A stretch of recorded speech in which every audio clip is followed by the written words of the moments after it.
people are getting used to the idea that every day at 8, 9 o'clock there's a hangout. Anyways, so the healthcare people, I said, look, I think a good concept to do a conference is to kind of get a buzz going, have some hang-ups with people that are going to be speaking at the conference, as well as people that are related to your topic. And so I put together, yeah, let me see if I can get real quick the hangouts I had scheduled. Let's see if I can find them here. Where did I put it?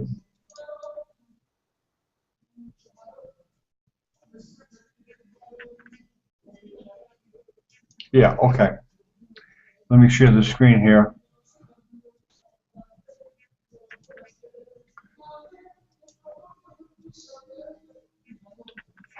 Okay, you see these hangouts? Yep. Okay. So the topic of the conference was health IT. You know, I'm sure you know what that is. In the hospital. So it's mostly towards hospital administrators. It was designed for hospital administrators. So the one-day conference in Santa Monica, it occurred on the 25th of June. So I said, you know, we'll start a month before, and we'll have the same kind of topics you guys cover in the conference. We'll do 1-hour hangouts every night. Meaningful use, what is it? EHR systems, big data, cloud-based software effects, methods of patient engagement, portals, and I'm sure you know all this stuff being around the hospital. And they liked the idea, and I went way up to the top of a big conference company called img.org. Here, let me go to that. Let me get off this screen share. Yeah, I'll just talk to you about this until someone comes on, if they do. Let me see here.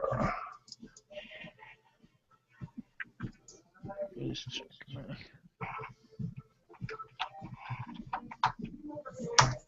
see. Oh no, IMN.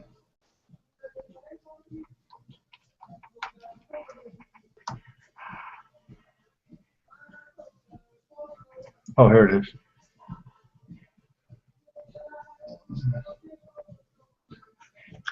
Okay.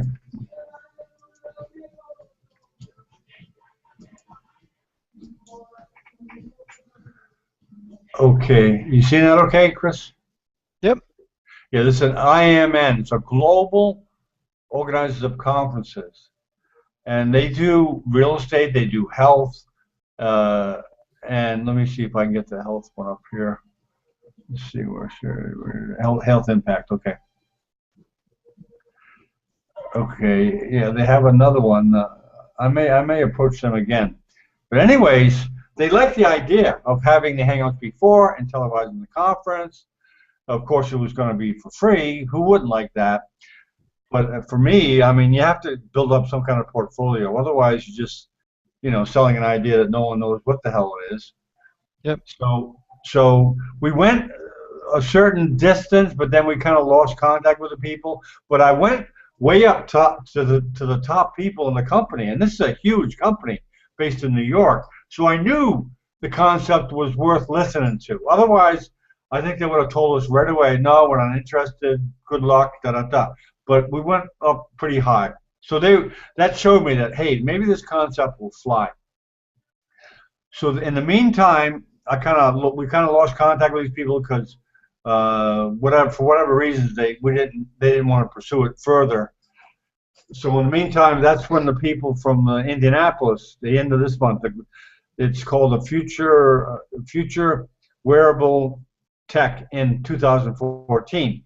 They had seen one of my hangouts and they liked it, and they said, hey, would you like to do hangouts for a conference we're going to have in Indy on Google Glass wearables and Google Glass and wearables? So I said, yeah, hell yeah, because I was looking for it and I was just lucky.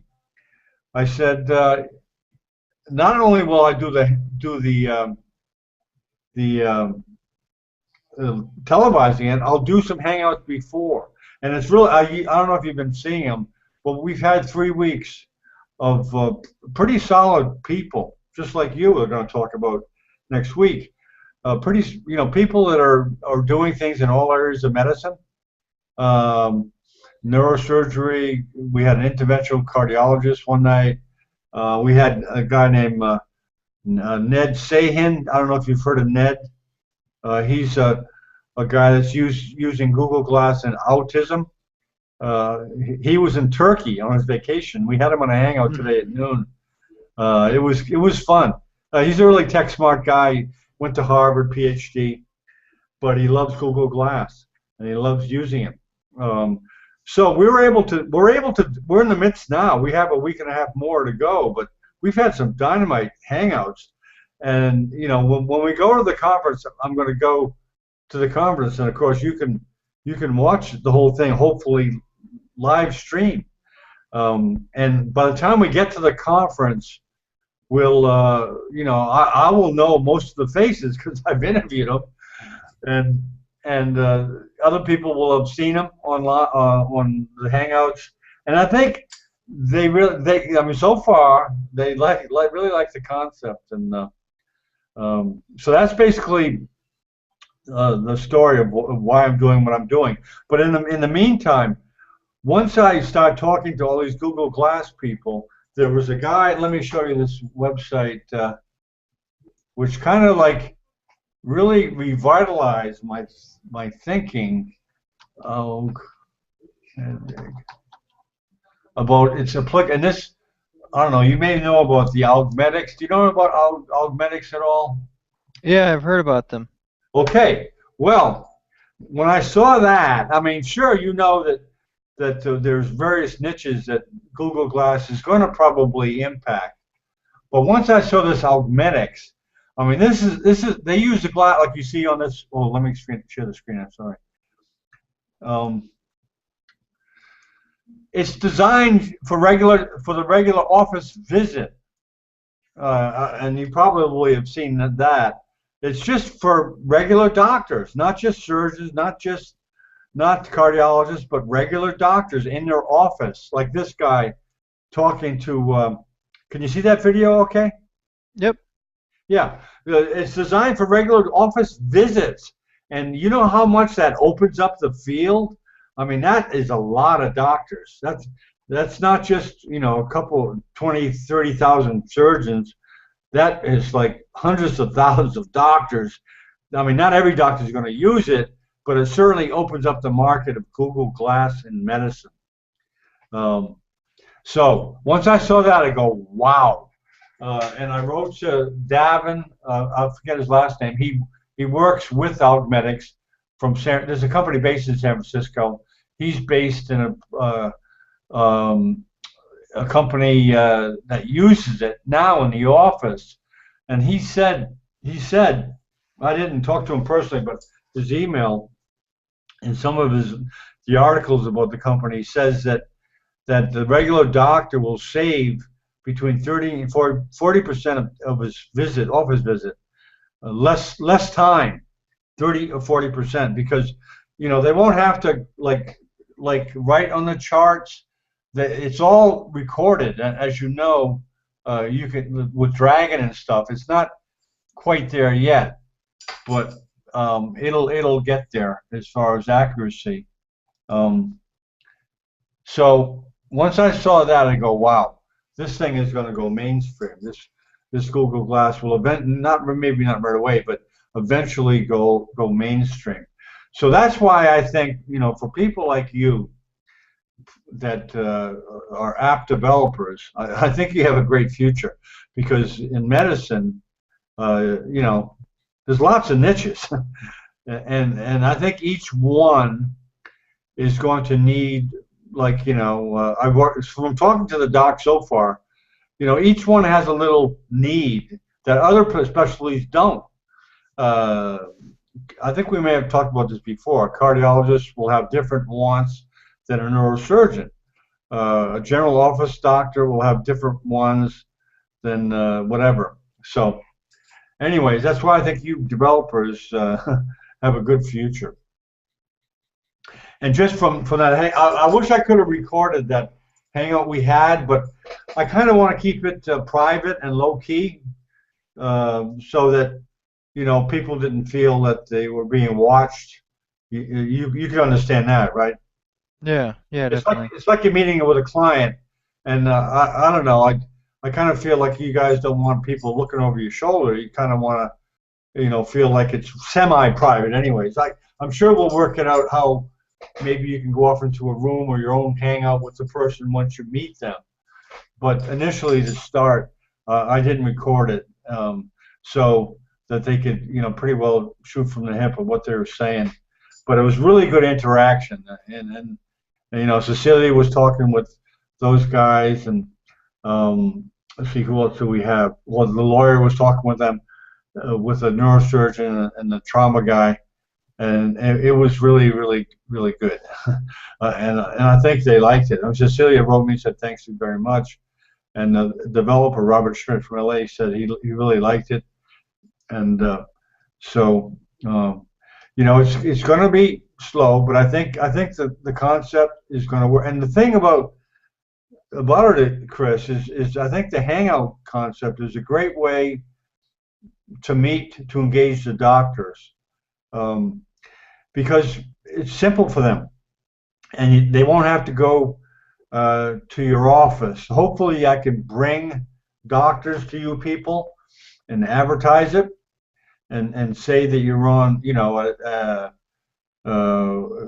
different developers will be on different times, and so they can come. Like hopefully this, you can pick a time where you're going to have it, and hopefully there'll be doctors that come.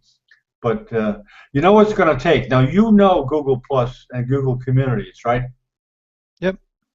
Okay. Well, it's up to you. I mean, I think if you want to help me in basically getting the community page going of the Glass Agora page, because I have a page, and which I'll show you. Because obviously I don't have the time really, because I'm doing a ton of other stuff. But I think if you're interested, I'm sure you're busy as heck too. But I think that it would be a win-win situation for us both. It would be good for me since you would get the thing going, and it would be good for you because you'd probably be able to pick up some business as well as advance the. Let's see here. Let me get to page here. Oh, what do I want? I'm going to Google Plus. Hold on. And you don't have to give me an answer tonight. You can just think about it if you want to do it or not. Um,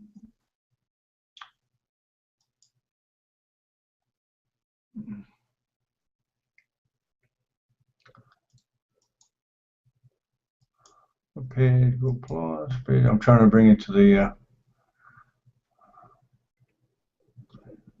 Did you watch the soccer game today? No, no. I got back in early today. Oh, okay. Oh, you guys drove back from the Cape today? Yep.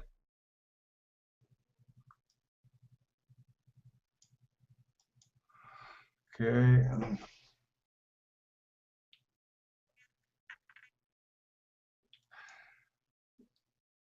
Okay, let me. Okay, I will share the screen here.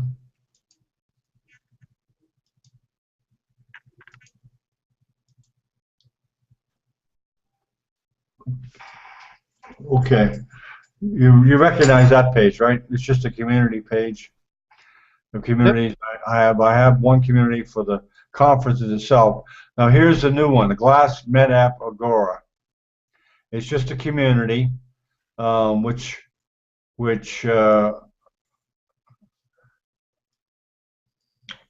communities. I'm learning about it, but I can see that in order for them to work, you have to have people that are active, and people that post, and people that promote it and stuff like that. So I think for this concept to work, I'm going to need to hook up with someone that kind of helps me out with this. But no, just think about it. You don't have to answer now. Just think about it. if you want to do it. Okay? Yeah, sure. Okay, and yeah, well, do you know about communities and stuff in Google Plus? Yeah, the biggest one I've been watching is Healthcare Glass Explorers, I think it's called. Um, Okay, okay. Oh yeah, yeah, okay, that's a community. Yeah. yep. Okay, I think. Well, I actually got thrown off of that because I Oh. was promoting the conference, and you know how it is. Certain people have their own turf, and both me and there's another surgeon. We were kind of promoting the conference, and she didn't like it, so she threw us off, which is Hmm. her right. I mean, it's her. She threw me. She threw this surgeon off, the Google Glass surgeon, Marlies. Uh, so I'm not directly competing with her. I haven't opened the really glass and medicine, but I have opened the Glass Med app, Agora. And there's a difference because what I foresee this doing is to do just what I'm talking about. Just get people interacting, developers and doctors. It's not going to be limited just to one developer. It'll be whatever developer wants to come on, whatever doctor wants to come on. But the topic, the theme is going to be obviously glass med apps. Um, and I imagine people, doctors may want to. Hopefully, they'll be posting stuff like, "Geez, I want to do this." And like any community, you can form, you can do business. You can do business, and if you meet people that want to have certain stuff done, you can take it offline or have them meet you somewhere else or whatever after you interact with them. But basically, a community, and I'll tell you how I got this idea because I'm not an expert at Google communities. I'm learning them, but I'm seeing how valuable they are, and I'll show you which one I saw one that's killer. Oh, okay. You make her communities. Let me get this community here. E. I think it's maker. Let me go back here.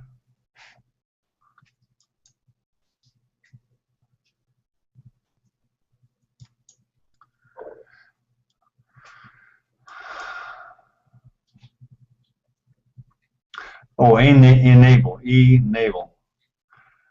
Okay, this is a community. Can you see that on the screen share? Yep. Okay, this is a community. Anyone can join. It's open. It's a community of people that build 3D printed prosthetic hands.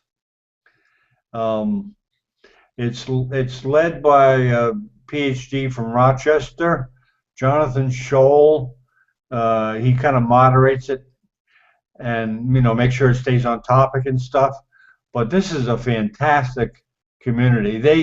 They have engineers from all over the world that come in and put in their collaborate in making these 3D prosthetic hands.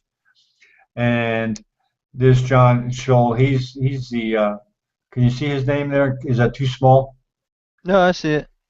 Okay. Well, there's him, and if you spend, if you want to see how a great community works, go back in E-Nable. They are fantastic. They have all kinds of scientists all over the world coming to help build prosthetic hands. And they'll throw a topic out. People will interact. As you can see, it's a very active place. 14 comments, 5 comments, 13 comments. This is a really good 71 comments. And they really do a lot of good for healthcare because they'll occasionally have people like they had one mother from Chile whose son was born without a hand congenitally, and they put together a hand for him, and it only cost like $50 because these prosthetic. You've heard probably what's going on in 3D printing, right? Yep. A lot of fantastic stuff. Well, this is where they really put it into action because they had one guy that they did a he had a prosthetic hand done for him. It cost like 20 grand, 25 grand, and they made a prosthetic hand for him. It's on the internet for $50, and he said the $50 one was better than the $20,000 one. They're just doing amazing stuff with prosthetics, and this is where they go to conferences and they're just a fantastic community, and that's where I would aim the glass apps to. This is a goal to be a really interactive place where a bunch of people in medicine interact with developers essentially. So that's the goal. Hmm. So let's see here. So that's where we stand with that, and then we could talk later about that and think about if you want to get involved in that. Um, but certainly, if you don't if you don't have time or stuff, you're certainly welcome. It's open to join and interact and whatever. And if you want to get involved, fine. If not, that's fine. I realize, when I talk to doctors, I know that everybody has their own agenda, and some people are real busy, and they're really busy with projects. So I don't like to put people on the spot saying, "Oh, do you want to do it?" It's like, great, think about it, and if you want to get involved, fine. If not, that's fine too. You're welcome to participate. So that's where and I'm going to continue to have. Um, this is like a work in progress. This platform, but I'm pretty sure it's going to work um, because from what I see about the potential growth in medicine, I can't say how fast it's going to be, but I'm pretty sure that Google Glass is going to get pretty big in medicine. Maybe not real fast. I think it's going to slowly get into the mainstream and it's in many areas. So there's going to be a demand, and I think the platform of Google Hangouts perfectly suited. I use Google Hangouts all the time. I have great Hangouts with. Do you use it much, Chris, at all? Occasionally, mostly for these kinds of meetings. Yeah, yeah. For my purposes of trying to get people involved. I mean, for the glass. I mean, uh, believe me, I'm not an expert in it, but the most of the people I'm having hangouts with, it's pretty well. Like even Ned Sahan. Let me show you his uh, his website. He's really internet smart.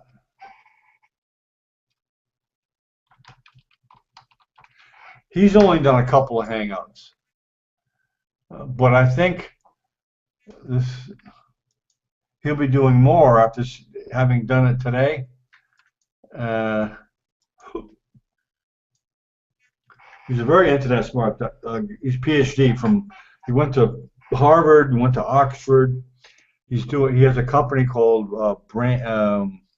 What's it called? Brain Power in Boston. He does a lot of, like I said previously, he's working with autism in the brain, or autism in anybody. But I mean, obviously, it affects. It's a developmental abnormality having to do with the brain.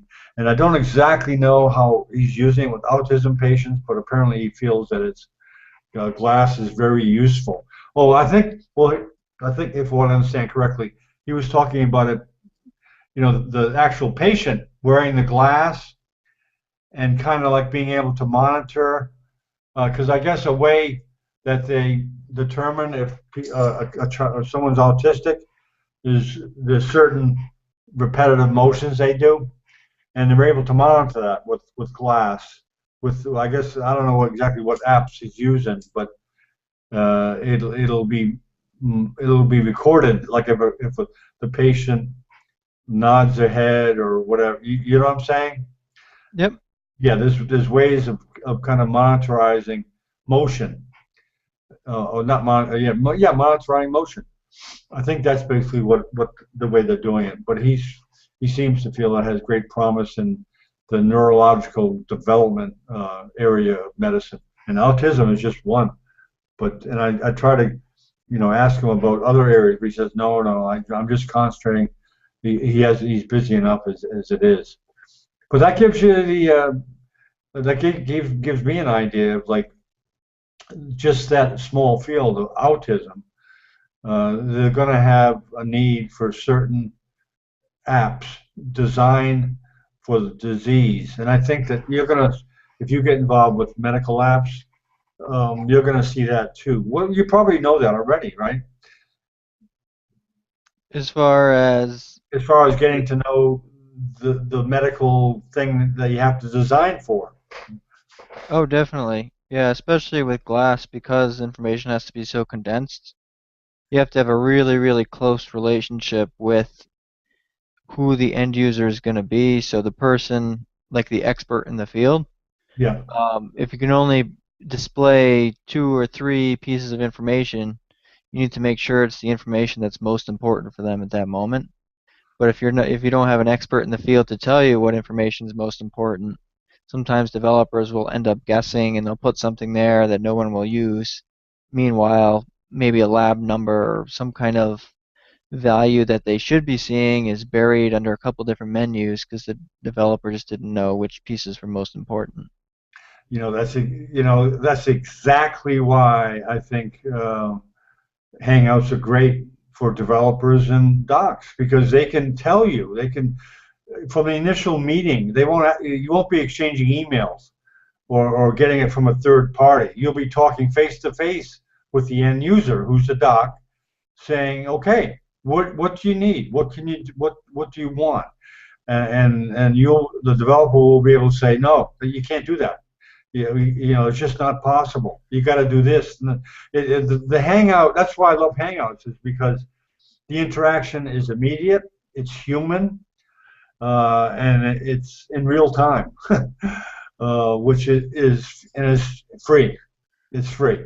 So that's why I think this particular platform has great promise. Exactly what you said, and the yeah, I guess Glass app developers they'll yeah they have to know a little bit of the medical field they're talking about, like the autism. Um, and I had to learn that too today before I talked to him. I had to brush up a little bit about what autism is. But if you were going to say do an autism app, you would have had to have known before talking to Ned today of how is autism? What are the characteristics of autism? What are the signs that a child may have autism? Because I guess these are things that need to be answered. And this is what these are the goals that someone that would want an autism app design. I mean, most likely it would be for diagnosis and for treatment. And if you didn't know, kind of had, you're not expected to know, read books about it, but kind of a ballpark type of understanding of what a doctor may be looking for before you even talk to them. It's kind of like doing homework with whatever doc that you're talking to. But I'm looking forward to because I know it was the app guy from LA wrote me yesterday and said that was great. Well, of course you got to meet Cecilia Abadi, and so that was he's from LA too, so that was good. So um, the networking aspect of it, um, which hopefully a community can bring, and that in the conference at the end of the month, that's one thing I'm gonna I don't know if they're gonna ask me to speak, but certainly I'll be talking to the docs, saying, hey, if there's one thing you can bring out of this conference, it's going to be the networking aspect of you guys communicating amongst each other and letting each other know what the other people do. Because you won't have to duplicate efforts, and you can kind of build on what other people have done and collaborate. And that's also true with the Glass app. uh, community. I've seen there's yeah, I'm talking too much, I guess. Go ahead. What do you have to say? Oh, just some of the thoughts I have on the Agora. Um, I think definitely the community page and even some public hangouts would be great for um, kind of fostering sharing of stuff because I think we might have mentioned it when we talked before that right now everybody has to pretty much develop their own app independently for even just video streaming when a lot of that stuff should be, shared collective. But because there's some limitations on what you can do with Glass in terms of selling apps, a lot of people are just developing them in silos and kind of sitting on them, thinking maybe they'll sell them at some point. But that really leaves all the other places who don't have developers on hand in the dark. So I think one place where the Agora might be able to shine is trying to bring together lots of resources, developers and content experts who can work together towards common apps that anybody can use, rather than keeping them independent to a facility. Yeah. The other side to that I see is the physicians who might have, a great idea that they do kind of want to keep to themselves, but they don't know any developers or aren't sure how to get in touch with that community. Right. So those ones might be more common, but are probably a little too nervous about their idea to share it openly because for patent reasons and all that. Right. Once you share it publicly, it's technically not patentable anymore.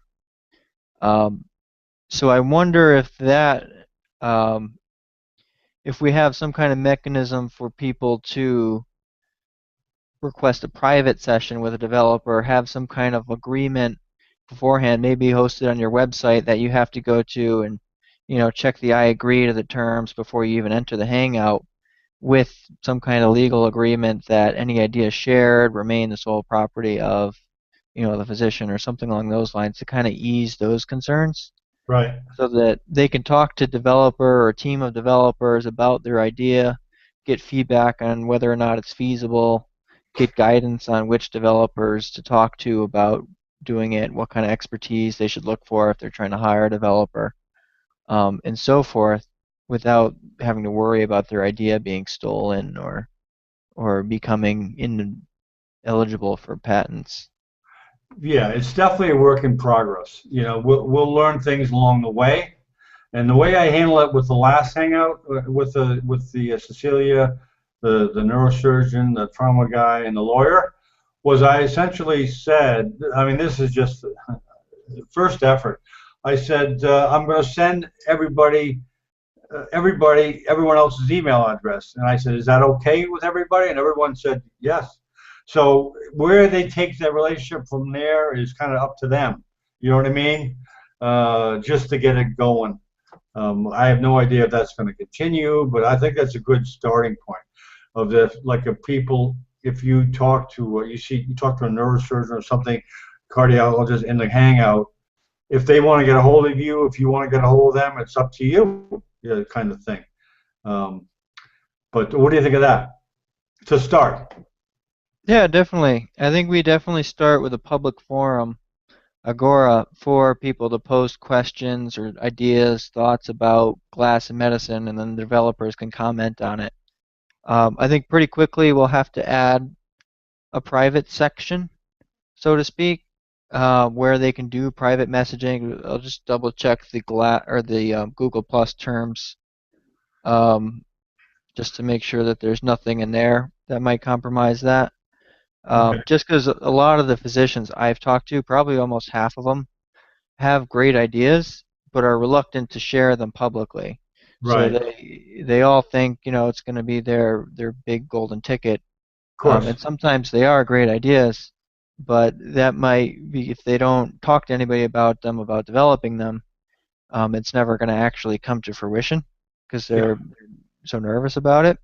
right, So I think giving people a place that they can go that's clearly denominated as this is a safe location for you to talk about your ideas. You don't have to worry about it, but we'll help you. So Right now, I don't really do a lot of development outside of what I'm doing now. I pretty much have a full plate right now. Okay. Um, but there might be other developers out there who might want to tap into that community who do have the free time and are looking for work. Um, or even if we don't have any developers on hand, we might be able to direct them towards places where they could find a developer or give them tips on how to hire a developer, what to look for in a developer for specifically for glass, Hmm. whether they need to have a separate designer, someone who's going to design the user interface, or depending on how technical the doctor is, if they have enough experience to be able to guide the design of the app, that kind of stuff. And then even giving them some templates, maybe some universal templates of glass apps. Yeah, like I say, yeah, it's a work in progress. We'll learn as we go along. But I do agree. I think the way to start is completely open. And if you want to get specific, you have the email address of the other person to do whatever you want to do. It's none of my business what happens really, because we want to provide places where doctors can meet developers, and where they go from there is up to them. Um, and I think it's crazy to start things and try to monetize it. And no, just it's all open. It's basically to promote the development of apps effectively and quickly. I think it's going to be very rapidly developing field, and I think if we keep it open to start with, whatever happens later, maybe have the private options. But yeah, that's certainly doable. Because I've seen other communities. I belong to one community, matter of fact, of Hangouts. Hangout is called Mastery Hangout Mastery Group. I pay $40 a month, and I can participate in tutorials and interaction within the community, which is very valuable. If you're interested in learning Hangouts, it's a great way to go. It's called Hangout Mastery with Ronnie Bincer. Um, so I can see it can be monetized down the road if you want to make a private option, but it's perfect. It's optional. Well, I have my G Plus account, and I don't have to join that account. But if I want to, I can pay $40 a month. But for the Google Glass Agora, of course, it'll be open source. I think to start, free, designed to foster communication and networking, and we'll just kind of take it as it goes, see where it goes. Hopefully it'll go well. Tomorrow I have a meeting with the biggest Spanish glass app developer called Droiders. Uh, Let me bring it to that.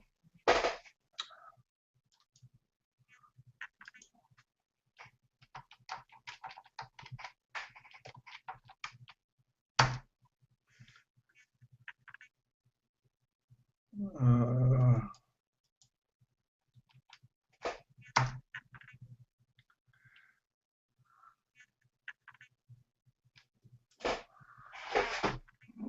okay, let me share the screen.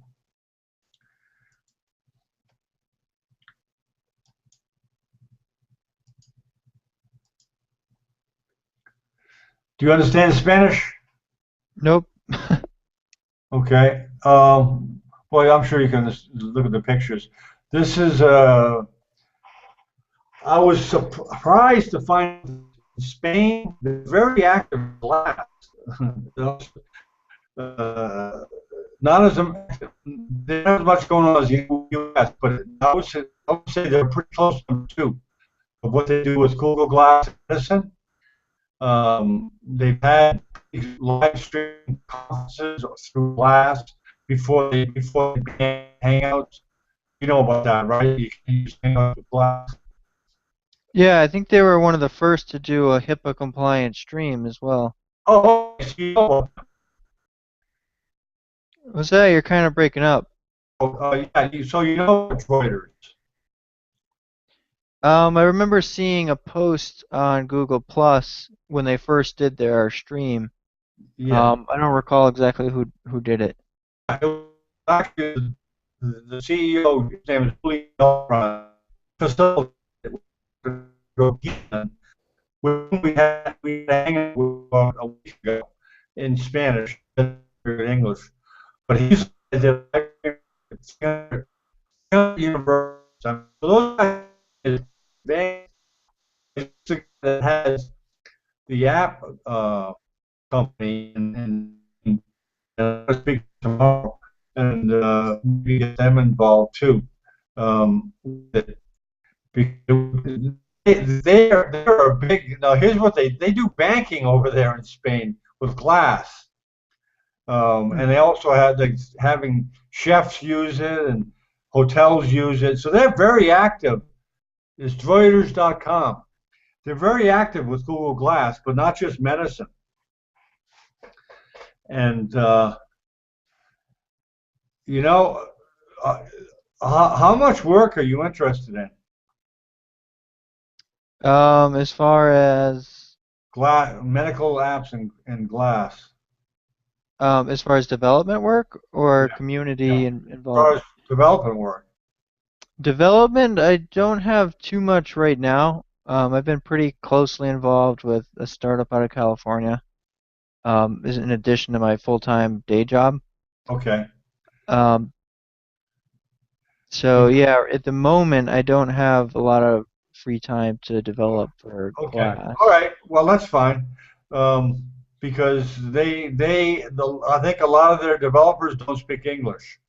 So they're going to have a need because I'm going to tell them that. I said, man, if you're going to develop glass apps, you better get somebody that speaks English because most of the doctors don't speak Spanish. But this is a company, and I think, and I'm going to tell them, I said, man, banking, like just analyze the industry of banking. I mean, how many things can you really do with a banking glass app? You can check your balance, you can do transfers, you can do maybe one of like 10 things, and that's it. Whereas in medicine, man, you're going to have so many different specialty apps, apps to do this procedure, apps to do that procedure. It's going to be so much bigger than banking and or hotels, and it's going to be a lot more, I think, work for the app people. Well, we'll see what they say, and hopefully they want maybe. But of course, being a private business, I don't know if they're going to be interested in the public type of open source. That Hmm. they got a business to do. They don't want to start to promote other people. So, but this is maybe something I could get involved in privately to make some money. I don't know. We'll see how it goes. Um, but there'll always be there's plenty of room. I mean, there's going to be so much room for lots of people in this particular area. But so how's the simulation going? Pretty well. Yep. What do you, I just went to a conference actually not that long ago, for simulation in healthcare and was talking about our glass app. oh no, what area are you doing? I've got to look at your web page again. What area you're doing simulation in CPR, right? No, not really. We use simulation as a test bed for developing apps. Um, so we do an app kind of at Hartford, focusing on EM residents. Um, Mainly how much information can we supply to them? Is that information being useful? Does it improve the flow of healthcare, so to speak? So things like that you would normally have to check into an EMR for that would be better in real time, we can send with Glass. So lab results, medical alerts, even things as simple as the patient fell out of bed, those kinds of things, if we can get it to kind of a server that can analyze and say, well, this person's wearing glass, they're only 100 feet away, we'll alert them that this person is having a cardiac arrest so we can get the people we need there or whoever's closest to respond to a patient fall, those kinds of things that improve flow. Uh-huh. Especially right now with all the hospital cutbacks. I mean, our hospital alone just laid off about Yeah. 100 people. Are you kidding? Hartford did? Yeah, I mean, it's an 800 bed hospital with the system has about 15,000 employees, but there's a lot of cutbacks both at the federal level and in Connecticut at the state level that are really squeezing hospital staff. So that's been one of the areas we've been looking at is making it more efficient, Uh-huh. as well as one of the big areas that was identified by a healthcare magazine as an issue in healthcare is alarm fatigue is a growing problem where there's so many different electronic devices and they all have their own alarms. A lot of them are alarming all the time. They keep the patients awake Oh, and they really? also drive the providers crazy because they're constantly responding to alarms. Sometimes they're critical, sometimes they're not critical, and it's very tiring to hear them all the time. So we've been looking at trying to streamline those so that maybe the respiratory therapist gets the alarms related to the ventilator, not everybody nearby, and so on and so forth with the nurses and IV pumps and that kind of stuff. You So, know, there's an actual syndrome called ICU psychosis because of that, because of patients, constantly hearing stuff and they can't sleep, and they go nuts. I had a friend. He asked me to see his dad, who was in the ICU. He was going squirrely, and I went to see him. And the guy, I'm not as a doctor. I just went to see him as a friend. And he was going squirrely, but he was medically stable. I said to his son, I says, get him out of the ICU, get him out. He's psychotic. I mean, who wouldn't be psychotic? You listen to these things all. You can't even get an hour of sleep. And they moved him out, and he was fine. He calmed down, and he wasn't psychotic anymore. And he thanked me. He says, thank you very much. Well, of course, I had to call a doctor and tell him that I think the patient's wacky because he can't sleep. He's psychotic. But I mean, that's certainly real. That alarm bit, that is real. It causes problems. But hey, listen, what are you doing Tuesday night? Tuesday night, I think I'm scheduled to work with my startup. Okay, because we have a What's hangout that? with a couple of ER docs from Brown. They might want to. They might like to hear what you have to say. The other stuff you're doing in the ER. Roger Wu and Peter Chai. At 8 o'clock we have. Excuse me, 9 o'clock we have a hangout. And because I don't know. Are you familiar with their work at Brown in the Uh, ER? no. Okay, they basically are using glass, but it's mostly for dermatology consults. So, and I don't know how much if they've expanded that or they are still limited to just derm, but the ER docs at Rhode Island Hospital. And you're welcome to be on the panel if you want to come. All right, yeah, send me an invite for that one, and I'll try to make it. Okay. It's later, so I might be able to do that. Yeah, I think you'll be able to add to the dialogue because they may wonder about the possibilities of what else they. I mean, this is exactly what we're aiming for. It's like the silo thing. Where you've been able to, you've done it, and they might not even know about it, even though you're in the next state.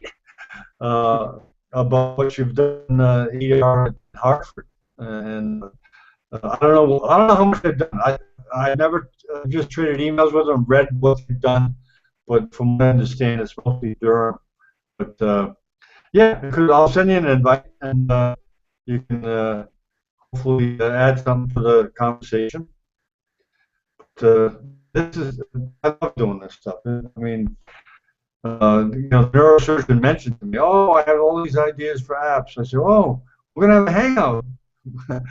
With so you run into a lot of docs that say the same thing to you, huh? Yeah, there's a lot of people with ideas out there. It's just getting them to speak. Oh, really? Do you carry the conversation on, or you just kind of say, "I'm too busy" or whatever? What do you do with those docs? I usually just give a I mean, the most of the ones I've talked to have been at Hartford, so they're doctors that um, we're both under the same organization, so there's not as much of a concern for um, patents and that kind of stuff. Right. Um, but there's tons of ideas out there. I've talked to some people about ultrasound apps. for remote viewing of ultrasounds. I've talked to some people about a couple other things, and everybody's got different ideas for their field about how glass could be useful. Right. Um, it's sometimes just getting them to share those ideas publicly. Right. That, Well, you know what? I think part of it is, Chris, is that they want anybody stealing their ideas and doing it themselves. yeah, definitely. That's the big one. Yeah, yeah. It's like, if I mention something, oh, I got this idea for an app, and then you go out and do it yourself. But I think, it's the same thing with with me. I mean, there's one hand surgeon I had to hang out with. He and his business partner, and they had a hangout with me, and they were going to get back to me, but they didn't because I think they're going to just do it themselves, which is fine. I don't own Google Hangout. It's not mine. Not Google, not mine. But I think they thought they were stealing it from me. You know what I mean? They said, "Oh, I'll be pissed off because it's my idea." But no, I'm not pissed off. It's not my idea. But I would, if it was my private little thing that I had, if some doctors took it, yeah, I'd kind of be ticked off. Yeah. Uh, for that. But okay, well, I guess no one's going to show, but I'm not surprised. It happens. Um, okay, we'll have the hangout next week, same time, right? And you're going to talk about simulation studies and stuff like that. What you do at Hartford. Yep.